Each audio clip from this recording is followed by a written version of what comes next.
Well, Mike, I'm just glad to hear you lean in so hard on that because, some of the criticism I've been hearing lately, I didn't think it was fully deserved. People, they listened to the language that you gave when you were speaking to folks at that press conference, and they were saying Mike's being too nice to cops. He's being too lenient on the cops. What would be your response? Yeah, what would be your response to that, Mike? Yeah, I don't know what they heard because I don't go back and forth with critics.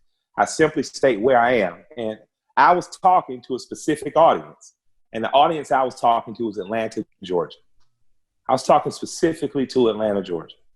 Now, it resonated with people outside of Atlanta, but if you're an African-American, and we're on the African-American publication right now because I made sure that I gave my attention to my people the same way I give it to the broader community, right? If you're an African-American and you've been through Atlanta, I've had a cousin that's moved to Atlanta, knowing Atlanta story, and I'm not talking about recently. My grandmother moved to Atlanta in 1952. They had the Atlanta Conference in the early 1900s with Booker T. Washington and W.B. Du Bois. It's been a place where blacks could make a way. And I was simply saying, don't destroy our opportunity to make a way. I'm a kid from the west side of Atlanta that grew up to become a business owner and rapper. T.I. is a kid from the west side of Atlanta that is a high school dropout. I'm a college dropout. He a high school dropout. Went on to become a successful entertainer and business person. One of the first things he did with his rap money was buy a construction company and start building houses. Not a car, not a big house for itself, something to rebuild in the same neighborhood he grew up in. And our mayor, who went to the same high school as we did, who didn't drop out of high school or college, went on to become the mayor of a major metropolitan city, one of the most successful cities in the South and in the nation. So Atlanta has the ability to create that. Is Atlanta perfect? Absolutely not. Can Atlanta get better? Absolutely it can. Can it get better if we allow a political moment or a moment to be politicized and potentially lose an election going in the future to ever get us another black mayor again? Yeah, it can be lost. So we have to protect it. So all I was saying to the citizens of Atlanta, now that we done tore it up, go home and get safe. Because if COVID is really affecting people that look like us, if we getting sick and Grady's not letting people in, then who's going to die? We are. Who's going to take care of us? Nobody. So, when it comes to me, I want people to know that I love us. I don't love the police more than us. I do live in a city where I've been able to be policed by people who look like me. Some of those police have been fair and just. Other of those police kicked my ass when I was a child. And I understand it goes both ways, but I've seen policemen in Atlanta prosecuted more than almost any other city. I've seen this city prosecute bad officers. And even down to a Morehouse and a Spelman student was snatched out of their car within a day or two after that. And it hasn't been a whole week. Those officers not only been fired, they're being prosecuted by a black prosecutor. So, I just want people to understand that I was talking, but in the vacuum I was talking in, the heroes and villains are black. So don't pay me no mind. I'm not dancing and singing. And, I can cook my own biscuits. A white man ain't got to give me none. I grow my own food, so I ain't got to dance for nobody's green. And I hunt my own meat because I ain't got to wait for nobody to feed me. So I need people to know I can't sell out because I don't accept money. I'm already rich because I sing and dance by choice as a job.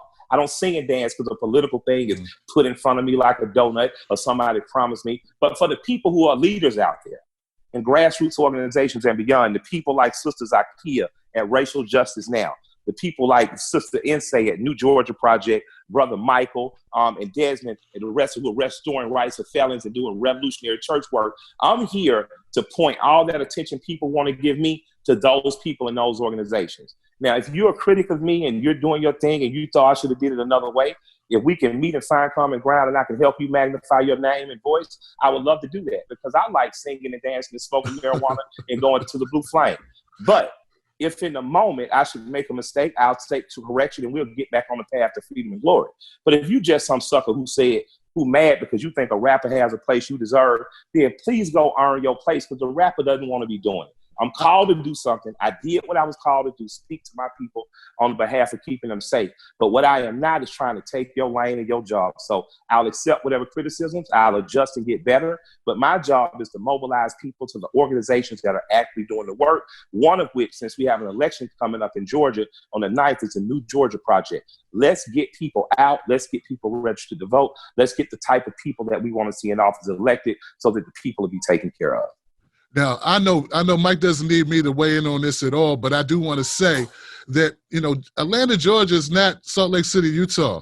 And Atlanta, Georgia is not Minneapolis, Minnesota. And I think that's where the disconnection was, Michael, is a lot of people kind of grouped it all together as if you were talking about every single city and every single state that exists. And maybe some other cities and states deserve different responses from people who are totally fed up. But as evidence, like I had some words for the mayor, your mayor, because I thought she was it just was reminiscent of the way Obama talked to us. And it rubbed me the wrong way. But when I saw her quickly, I mean, very swiftly, faster than I think I've seen in a long time, the way she stepped into those officers that she felt may have overstepped, not just her, but the police chief as well. I said, wow, well, you know what? I'll take an abrasive tone to someone who actually gets shit done any day over somebody who says it nicely but doesn't do shit. So I think that's where the disconnect was. Well, that's it, folks. Thank you for joining me for a great interview with Killer Mike. Tomorrow, my guest will be Reverend Barber. Reverend Barber will be here to discuss a mass Poor People's Assembly and Moral March on Washington scheduled for June 20th, June 2020. So go to june2020.org. Here's a short clip of Reverend Barber and that great event that's upcoming.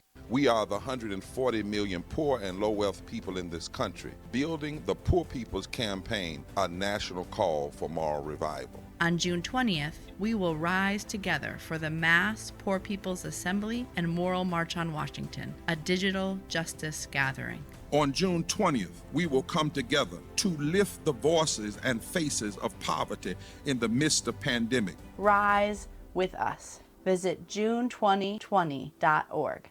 If the news you watch makes you more confused after you watch it, watch the Tim Black Show and know what's going on. Go to patreon.com, Tim's Take Live. Join today.